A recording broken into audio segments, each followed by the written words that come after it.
Garlic bread तर सगळेच बनवतात, बट आज आपण देसी गार्लिक ब्रेड बनवू. तिथे no oregano, no chilli flakes, only desi मसाले.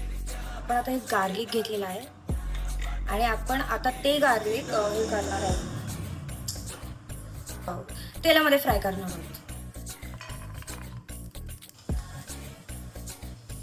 त्याच्यानंतर आपण ब्रेड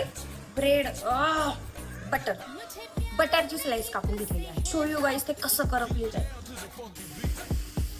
त्याच्यासाठी घेतले मी दही, ब्लॅक पेपर, पेपर. त्याच्यानंतर आपण ग्राइंडरमध्ये मिरची आणि कोथिंबीर ग्राइंड करून घेणार आहोत.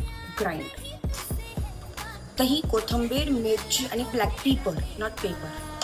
ॲक्च्युली ते चटणी म्हणून बनवायला गेलं, बट पाण्यासारखं झालं. So have a new trick.